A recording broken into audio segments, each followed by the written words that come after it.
Hello, my name is Charles McCall, and I'm excited to spend a few minutes with you, sharing with you something that I think will help your entity, your organization, your business, your school, or your church. I want to remind you that these short lessons are really a summary. Almost everything that I teach you, almost everything that I say can be developed into at least a short seminar or workshop or even a longer training. And so I'm just throwing out some seed thoughts for you. Hopefully that will get you to think what you can do to bring your entity to a new level. I want to talk to you about new employee orientation, what's also known as onboarding. I remember when I was a teenager, maybe 15 or 16 years old, and school was finished for the summer, and I got an opportunity to get a part-time job. And so I worked at a factory, a really big factory, for the 2 months during the summer when there was no school.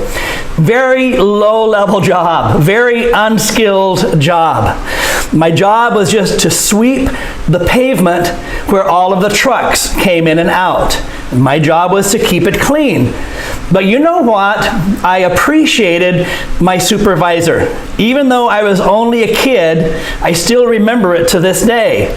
His name was Freddie Mann, and he was from Germany. He talked with a German accent, but he was very kind to me, very stern, very clear, very kind. But he did something that made a big impact on me even until this day. He showed me around the facilities. He walked me through the facilities and he showed me, this is where we do this is where we do that, and this is connected to this. The product goes from here to here to here, and this is the end product. And so your job is to make sure that all of the debris is cleared away from this area where the trucks come in and out. It's very important. And so he gave me the big picture of what the company does and what the process is to produce our product. And then he showed me specifically my job and why my job was important.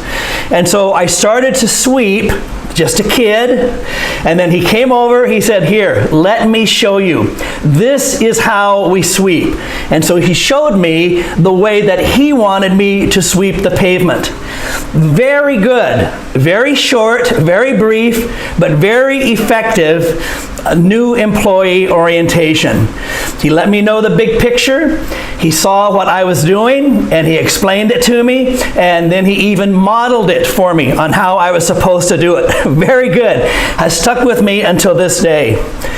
And from my time as a teenager until now, I've had various jobs where I've worked as an hourly wage, or I've worked on a salary. I've been the director of an international organization and other various organizations. But when I have worked for some others, I've noticed that sometimes they lack the employee orientation.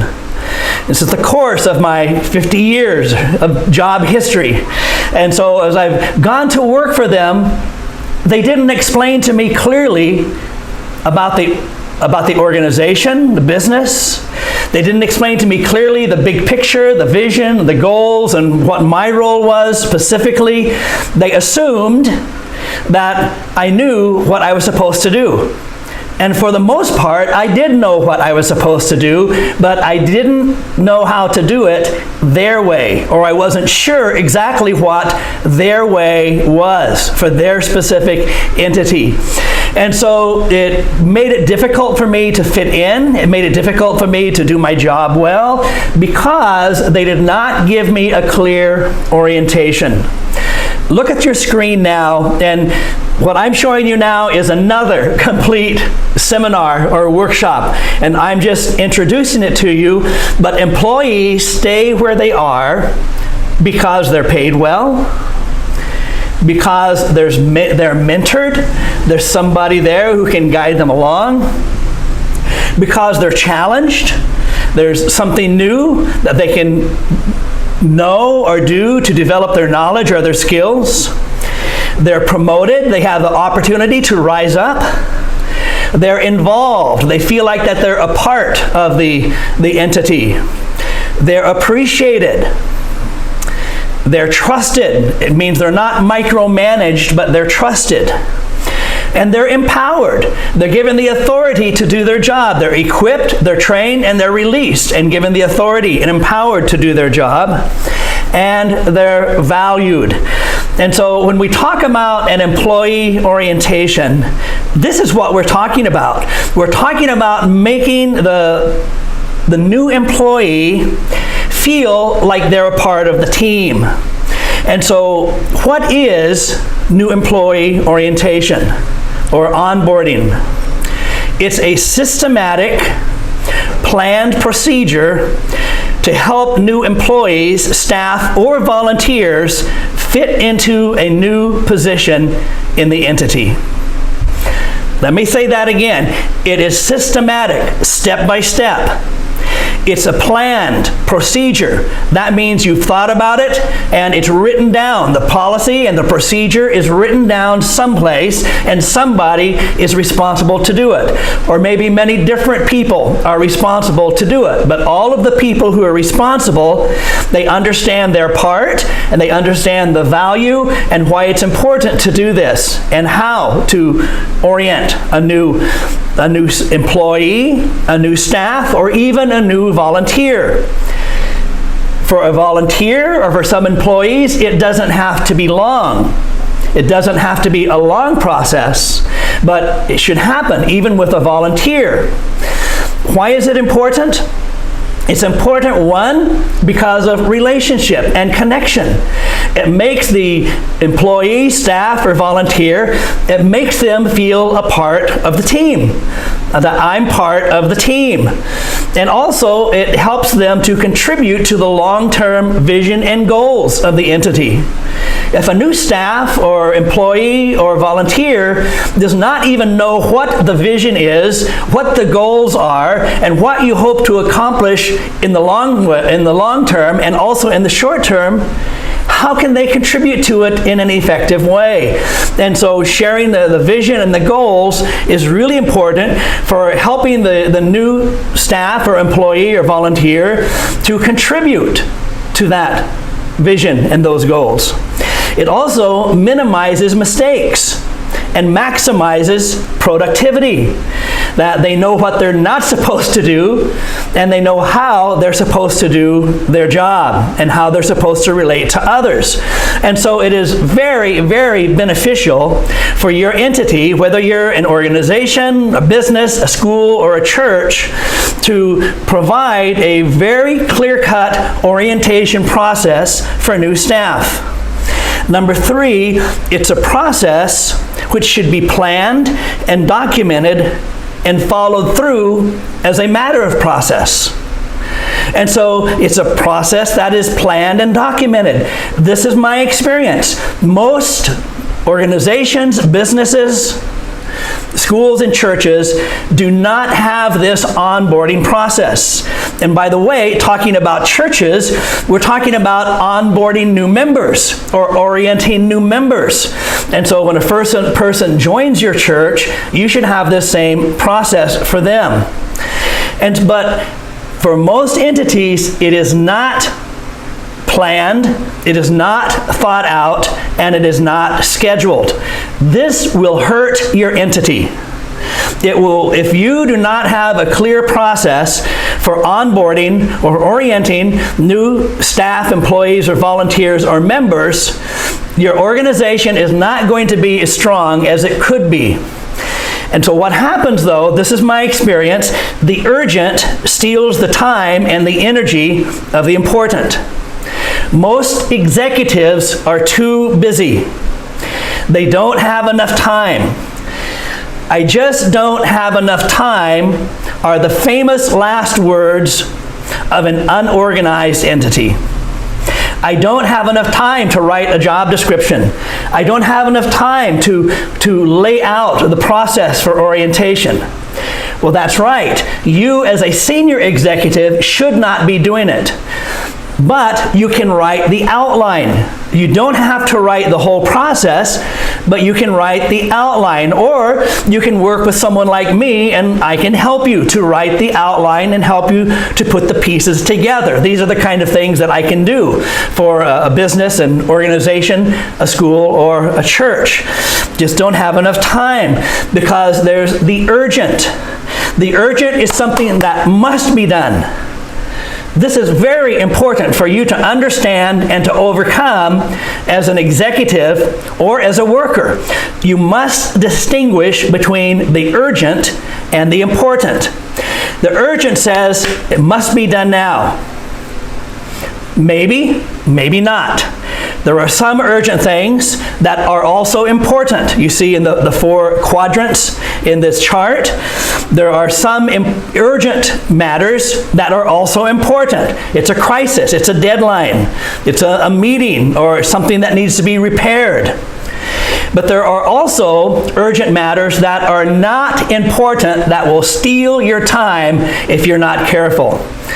Okay, and so not important. There are some phone calls that are not important, or text messages, or interruptions, or people that want to see you.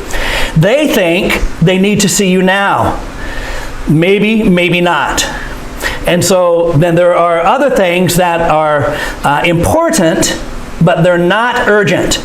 And that's what I'm talking about today. Something that is important for your entity, but it's not urgent. It doesn't beat on your door. It's not hanging over your head, reminding you all the time, but it's important. Things like clarifying your vision and your mission. Things like planning for the next few years, at least for the next year, for the next quarter. Clarifying values, relationships, process improvement. These are like the skeleton of your organization. And if these are not strong, your organization will not be strong. But these are things that are important, but are not urgent.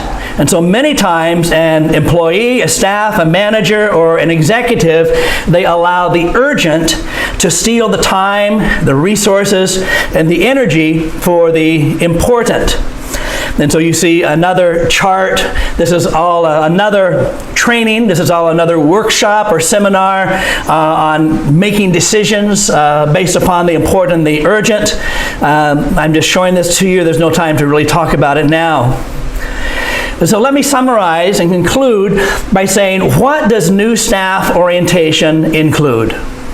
And so when you have a new person come into your entity, whether it's a volunteer for short-term or long-term volunteer, or whether it's a staff or employee, you should at the least, somebody should share the vision and the values. This is our vision. This is what we're about. This is where we're going, and these are the values that are important to us. They should also share important policies about punctuality, about work habits, about important issues that you should not do or that you should do, expectations, and also the facilities. Let them walk about and introduce them to the various aspects of the facilities and the managers and the department heads. And so this is at least what should be done for a new employee orientation, onboarding. But also, at some time, they should be informed about the procedures. What are the financial procedures? When is the salary given? And how is it given? What is necessary? And what if you need to request something? You need to make a requisition, or if there is a reporting problem, or maybe you have an idea. How do you go about doing that? Or if something doesn't work, what do you do? Who do you contact? Something else that could be added into the orientation is specific activities associated with their job that may be unique to your institution. And so an employee might have experience doing the same thing at a different place of work, but maybe there's something a little unique about how your place does it. They need to be informed about that. You know what? All of this, making an outline for all of this would take about an hour of your time. Or it would take maybe 90 minutes of your time to just write down the bullet points.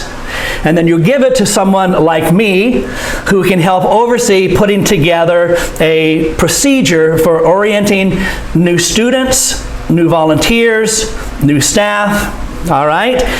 And so they should also be made aware of the resources that support their work. The supplies, where are they? How do they get them? The information, if they need information, do you have a place? Do you have a library? Is there an online place? Or are there various locations online that you like to use? Or people that they need to know? And so all of this can fit into a process. And if you look at the slides now, you just see, this is only an example. Stages of onboarding. The first day is just the beginning. And so you have pre-employment, where you talk about the organizational readiness, the IT, facilities, security, payroll. You talk to them before they go to work. The transitional activities, paperwork completion, facility employee preparations, documentation. And so these are things you sit down, maybe not you, but maybe you have a manager, maybe you have a human resource manager, or you have someone. I would like to talk with you about cross-training sometime, because each staff should be able to do multiple things. So there's not just one person who can give an orientation, but you should have at least 3 or 4 people who can give an orientation. And so you can trade. It doesn't always rest upon one person all the time. But that's, again, another workshop. Then you have first day. Then you have first week. Then you have first 90 days and first year. So this is a process of orientation. Part of it takes place before they even go to work. Part of it takes place on their first day, and some of it takes place on their first week, first 90 days. And so it's really not difficult for someone just to make a simple procedure. And then the next step is you make all of your managers aware of this procedure, and you file it in a location, either a hard file or a soft file, where everybody has access to it. And so you have multiple people who can help with the orientation. And so I'm just saying this from my personal experience, is that from a youth, it really made a difference for me. It made me a more effective employee. And by the way, after I finished high school, I went to work for that factory for a few years. And so a clear process of employee orientation or onboarding can really be a benefit to your entity. Again, whether you're a school, an organization, a business, or a church. And so I want to tell you again, these are things that I know how to do, that I can help guide your entity through these steps, all right? And so anyway, thank you for your time. I hope this was beneficial for you. I'd like to ask that you subscribe to my YouTube channel. If this has helped you, share it with someone else. All right?